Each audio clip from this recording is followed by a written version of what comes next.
अवस्था का मैं साक्षी हूँ. 3 अवस्थाचा साक्षी आहे ना मी. त्यापैकी जागृत अवस्था काय आहे आणि जागृत अवस्थेचा साक्षी मी कशा प्रकारे आहे हे आपल्याला सांगितलं. आता स्वप्न अवस्था का मैं साक्षी हूँ. स्वप्न अवस्था सो क्या है. स्वप्न अवस्था म्हणजे काय ते सांगतात. आता स्वप्न अवस्थेचा साक्षी कसा आहे सांगण्याकरता अगोदर स्वप्न अवस्था सांगावं लागेल की नाही. स्वप्न अवस्था सो क्या है. जागृत अवस्था विषय जो पदार्थ देखे होवे, सुने होवे, भोगे होवे, तिनका संस्कार बाल के हजारवे भाग जैसी बारीक हिता नामक नाड़ी जो कंठ विषय है तिस विषय रहता है. तिससे निद्रा काल में 5 विषयाधिकरण पदार्थ और तिनका ज्ञान उपजता है. 330 से जिस विषय व्यवहार होवे सो स्वप्न अवस्था है. जागृत अवस्थेमध्ये जे पदार्थ आपण पाहिले किंवा ऐकले किंवा भोगले तिनका संस्कार, त्यांचा संस्कार बालके म्हणजे केसाच्या हजारवा भाग. केसाचा 1000वा म्हणजे लंबा बाल घ्यायचा नाही बरं का, असा उभा. आणि उभा बाल घेतल्यानंतर उभा कापल्यानंतर किती झाले त्याचे 1000. मग त्या 1000व्या भागा इतकी बारीक हिता नावाची काय नाडी, ती कुठं राहते कंठाच्या ठिकाणी. तिच्यामध्ये हे सगळे संस्कार राहतात म्हणतात. आणि निद्रा काल में झोपल्यानंतर ना 5 विषयादी पदार्थ और तिनका ज्ञान उपजता है. त्या संस्कारापासून 5 विषयादी पदार्थ आणि त्याचं ज्ञान उत्पन्न होतं. आणि त्याचा जिथं व्यवहार होतो त्या 5 विषयाचा, त्या सगळ्या त्याच्या ज्ञानाचा जिथं व्यवहार होतो त्याला स्वप्न अवस्था असं म्हणतात. स्वप्न अवस्था विषय जीव का स्थान, वाचा, भोग, शक्ति, गुण और स्वप्न के अभिमान से 30 जीव का नाम क्या है. स्वप्न अवस्थेमध्ये जीवाचं स्थान कोणतं आहे, जीवाची वाचा कोणती आहे, जीवाचा भोग, शक्ती, गुण आणि स्वप्न अभिमानाचं धारण करणारा त्या जीव झाल्यानंतर त्याचं नाव काय होतं ते सांगतं ना. त्याचा प्रश्न. तर स्वप्नावस्थाविषयी जीव का कंठस्थान आहे. स्वप्नावस्थेमध्ये जीवाचं स्थान काय कंठ. मध्यमा वाचा, मध्यमा नावाची वाचा सूक्ष्म म्हणजे सूक्ष्म भोग आहे, वासनामय भोग आहे. ज्ञान शक्ती आहे, सत्व गुण आहे. और स्वप्न के अभिमान से तेजस नाम है. स्वप्नाच्या अभिमानाने तेजस नावाचं नाव पडतं त्याची बाला. कळलं. स्वप्नावस्था के कहने से क्या सिद्ध भया. स्वप्नावस्था सांगितल्यावर काय झालं. तो स्वप्नावस्था होवे तिसको भी मैं जानता हूँ और जागृत विषय न होवे तब तिसके अभाव को भी मैं जानता हूँ. स्वप्नावस्था असते तेव्हा मी तिला जाणतो आणि जागृत अवस्था असताना स्वप्नावस्था नसते म्हणजे तिचा अभाव असतो तेव्हा तिला मी जाणतो. यात यह स्वप्नावस्था मैं नहीं और मेरी नहीं. ही स्वप्नावस्था मी नाही आणि ही स्वप्नावस्था माझी नाही. यह सूक्ष्म देह. स्वप्नावस्था म्हणजे काय सूक्ष्म देह आहे. मैं इसका जानने हारा साक्षी घट साक्षी की न्यायी इसते न्यारा हूँ. मी यांना जाणणारा साक्षी घट साक्षी प्रमाणे याच्याहून वेगळा आहे. यह स्वप्न के कहने से सिद्ध भया. इस रीति से स्वप्नावस्था में नहीं, स्वप्नावस्था का मैं साक्षी हूँ. अशा पद्धतीने स्वप्नावस्थेचा मी काय साक्षी आहे.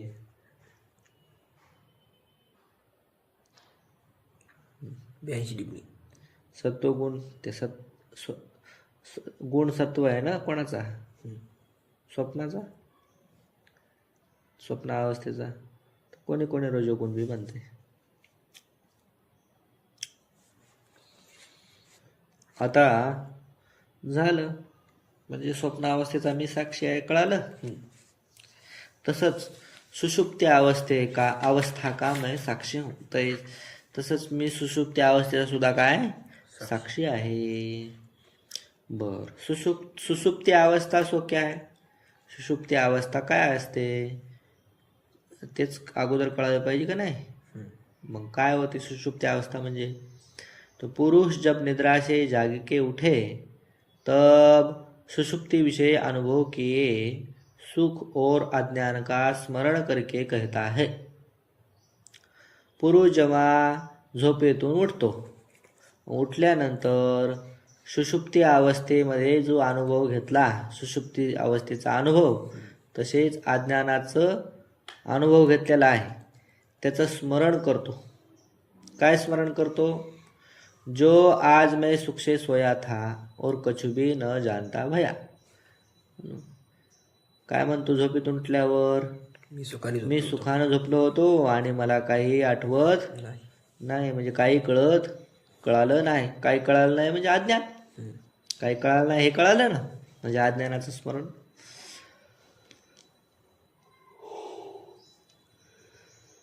मी काहीही जाणत नव्हतो.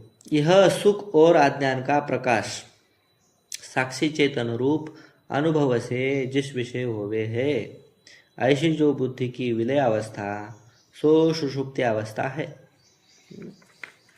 अशा प्रकारे सुख आणि अज्ञानाचा प्रकाश म्हणजे ज्ञान. सुख आणि अज्ञानाचं ज्ञान कशाने झालं? हे साक्षी चेतन रूप अनुभवाने झालं. साक्षी चेतन रूप अनुभवाने सुख आणि अज्ञानाचं जिथं ज्ञान होतं, अंतःकरणाने जिथं ज्ञान होत नाही, कशाने होतं? साक्षी ज्या ठिकाणी होतं त्यालाच काय म्हणायचं? अशी जी बुद्धीची विलय अवस्था, तिचंच नाव आहे सुषुप्त अवस्था. सुषुप्ति अवस्था विषय जीव का स्थान, वाचा, भोग, शक्ति, गुण और सुषुप्ति के अभिमान से 30 जीव का नाम क्या है? सुषुप्ती अवस्थेमध्ये जीवाचं स्थान, वाचा, भोग, शक्ती, गुण आणि सुषुप्तीचा अभिमान धारण केल्यानंतर त्या जीवाचं नाव काय होतं हे सांगतो का? सुषुप्ती अवस्थाविषयी जीव का हृदय स्थान आहे. सुषुप्ती अवस्थेमध्ये जीवाचं हृदय स्थान आहे.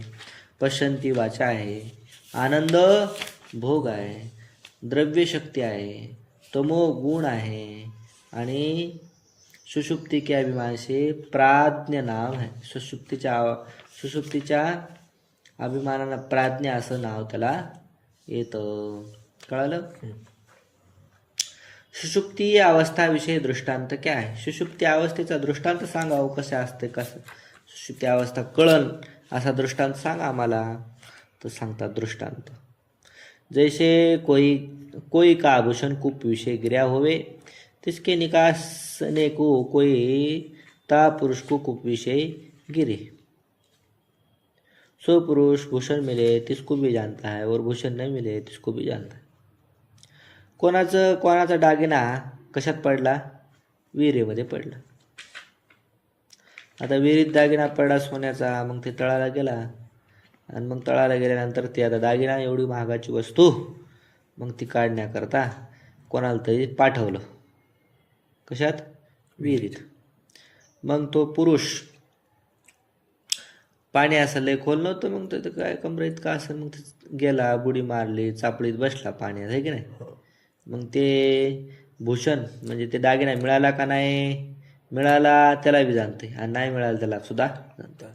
परंतु कहने का साधन जो वाघ इंद्रिय है तिसकी देवता अग्नि का जल के साथी विरोध होने ते तुरदान होवे है या ते कहता नाही. मग त्याला कळालं भूषण मिळालं का नाही, हे दोन्ही बी गोष्टी, भूषण मिळालं तरी कळतंय, नाही मिळालं तरी बोला वाटतंय, पण सांगा पण वाटते. मग सांगायला जावं तर पाण्याची देवता आहे ना, आणि वाणी ही कशाची वाणी? अं, जे बोलण्याचं साधन कोण आहे? वाणी. वाणी. तिची देवता कोण आहे? अग्नी. अग्नी. तिचा पाण्यासोबत काय असतो? विरोध असल्यामुळं बोलता येत नाही. आलं या ते कहता नाही, म्हणून ते काय सांगू शकत नाही तिथं पाण्यात. और जब पुरुष जल से बाहर निकल के तब कहने का साधन देवता सहित वाक इंद्रिय है. आणि पाण्याच्या बाहेर निघाल्यानंतर वाक इंद्रिय आहे, देवता सहित वाक इंद्रिय आहे ना. त्यामुळं या ते भूषण मिल्या अथवा न मिल्या सुखत आहे. मग ते दागिना मिळाला की नाही मिळाला हे सांगतात ना. तिथं 3 गोष्टी असल्या पाहिजे, त्रिपुटी असली पाहिजे, इंद्रिय पाहिजे, देवता पाहिजे आणि विषय पण पाहिजे, तरच माणसाला बोलता येतं है ना. वाघ इंद्रिय पाहिजे, अग्नी देवता पाहिजे आणि बोलण्याचा विषय सुद्धा तरच बोलता येतं. इथं बोलण्याचा विषय मिळालं की नाही हे सांगण्याचा विषय आहे. वाणी सुद्धा आहे, पण देवता नाही. देवतेचा विरोधी आलाय पाण्यासोबत, त्याच्यामुळं बोलता येणार. परंतु बाहेर आल्यानंतर सांगते, कारण तिथं सगळंच आहे ना, वाणी आहे, देवता आणि विषय पण आहे. तसंच सुषुप्ती अवस्था विषय सुख और ज्ञान का साक्षी चेतन रूप सामान्य ज्ञान होय. सुषुप्ती अवस्थेमध्ये सुख आहे, अज्ञान आहे. ज्ञान म्हणलो का रे? अज्ञान आहे ना. सुषुप्ती अवस्थेमध्ये सुख आणि अज्ञान. अज्ञानाचा साक्षी चेतन रूप सामान्य ज्ञान आहे. साक्षी चेतन रूप सामान्य ज्ञान आहे सुख आणि अज्ञानाचं. कुठं? सुषुप्ती अवस्थेत. परंतु विशेष ज्ञान के साधन जे इंद्रिय है, इंद्रिय और अंतःकरण, तिनका तब अभाव है. विशेष ज्ञानाचं साधन कोण? इंद्रिय आणि अंतःकरण. त्याचा अभाव आहे त्या ठिकाणी. या ते सुख और अज्ञान का विशेष ज्ञान होता नाही. सुख आणि अज्ञानाचं विशेष ज्ञान मात्र होत नाही. जब पुरुष जागता है तब विशेष ज्ञान के साधन इंद्रिय और अंतःकरण होवे. आणि पुरुष जेव्हा जागतो तेव्हा विशेष ज्ञानाचं साधन कोण? इंद्रिय आणि अंतःकरण असतात. या ते पुरुष विषय अनुभव किए, सुषुप्ति विषय अनुभव किए, सुख और अज्ञान का स्मृति रूप विशेष ज्ञान होवे है. सुषुप्तीमध्ये सुषुप्तीतून जाग झाल्यानंतर जे सुषुप्तीमध्ये जे अनुभव केलेले सुख आणि अज्ञान आहे का नाही, त्याची स्मृती रूप विशेष ज्ञान कधी होतं? जागृत अवस्थेत. कळलं? हो. दुसरा दृष्टांत. जैसे आतप विषय पिगल्या घृत होवे, सो छाया विषय स्थित होवे, तो घटरूप होवे. उन्हामध्ये पगळलेलं तूप आणि ते सावलीमध्ये काय होतं? घटरूप होतं. फिर आतप विषय स्थित होय, तो पिगली. आणि पुन्हा ते उन्हामध्ये ठेवलं की पुन्हा काय होतं? पिघळतं. म्हणजेच काय होतं? पातळ होतं. तसंच तैसे सुषुप्तीविषयी कारण शरीररूप अज्ञान. सुषुप्तीमध्ये कारण शरीररूप जे अज्ञान आहे, सो जागृत विषय बुद्धिरूप होवे. जागृत अवस्थेत त्याचं काय नाव होतं? ते बुद्धिरूपाला प्राप्त होतं. कोण? अज्ञानच. फेर सुषुप्ती विषय अज्ञान रूप होवे. सुषुप्तीमध्ये पुन्हा ते काय होतं? अज्ञान रूप होतं. त्याच्यानंतर तिसरा दृष्टांत. जैसे कोई बालक लड़कने के साथी खेल करने को जावे. लड़कन के साथी खेल करने को जावे, सो जब श्रम को पावे तब माता की गोद में सोए के गृह के सुख का अनुभव करता है. फिर जब लड़के बुलावे तब बाहेर जाके खेल को करता है. एखादं लेकरू आहे, ते लेकरासोबत खेळतं दुसऱ्या, आणि थकलं की पुन्हा आईजवळ येतं. आईच्या मांडीवर झोपतं आणि पुन्हा उठलं की नाही, दुसरे पोरं बोलवू लागले की लगेच बाहेर जाते खेळायला. त्या पद्धतीनं तैसे कारण शरीर जो अज्ञान तीच रूप माता. कारण शरीर रूप अज्ञान जी काय तीच माता. तिसका बुद्धिरूप बालक, कर्मरूप लडके.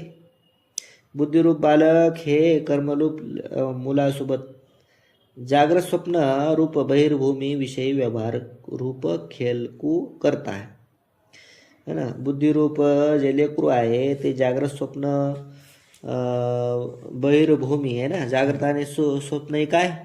बहिर्भूमी म्हणजे घराच्या बाहेर आहे हे समजा, जागृत आणि स्वप्न. आणि कर्म काय आहेत? दुसरी लेकरं आहे ना, हां. मुलं. त्याच्यासोबत व्यवहार खेळण्याकरता जाते. कोण? बुद्धी. बुद्धिरूप. कोण? बालक. जब विक्षेप को श्रम को पावे, विक्षेप रूप श्रम को पावे, जास्त विक्षेप श्रमाला पावतं का नाही ती बुद्धी, तेव्हा सुषुप्ति अवस्था रूप गृह विषय अज्ञान रूप माता में लीन होय के ब्रह्मानंद का अनुभव करता है. आणि सुषुप्ती अवस्थेमध्ये तीच ती बुद्धी, सुषुप्ती नावाची तिची काय, सुषुप्ती रूप घर आहे आणि अज्ञान रूप काय त्याची माता आहे, माया आहे त्या बुद्धीची, तिच्यामध्ये लीन होते. आणि कोणत्या आनंदाला घेते? ब्रह्मानंदाला. सुषुप्तीत जो आनंद मिळतो तो कसा आनंद आहे? ब्रह्मानंद म्हणजे आपल्या स्वरूपाचा आपला आनंद आहे. फिर जब कर्मरूप लडके बोलावे, कर्मरूप लडके आणि दुसरे मुलं कर्मरूप पोरं ते बोलवायला लागले की तब जागृत स्वप्न रूप बहिर्भूमी विषय व्यवहार रूप खेल को करता है. जागृत सुप्ती हेच काय, घराचं अंगण, त्या अंगणामध्ये खेळायला जातं लेकरू. कोणतं लेकरू? बुद्धिरूप. चतुर्थ दृष्टांत. जैसे समुद्र जल करी पूर्ण घट को, गले में रस्सी बांध के समुद्र विषय लीन करे, तब घट विषय स्थित जल समुद्र के जल से एकता को पावता है. तो भी घट रूप वादी करी भिन्न की न्यायी है. फिर जब रस्सी को खींचिए तब अभेद को पावता है. परंतु जल सहित घट और समुद्र का आधार जो आकाश सो भिन्न होता नहीं, किंतु तीन काल विषय एक रस है.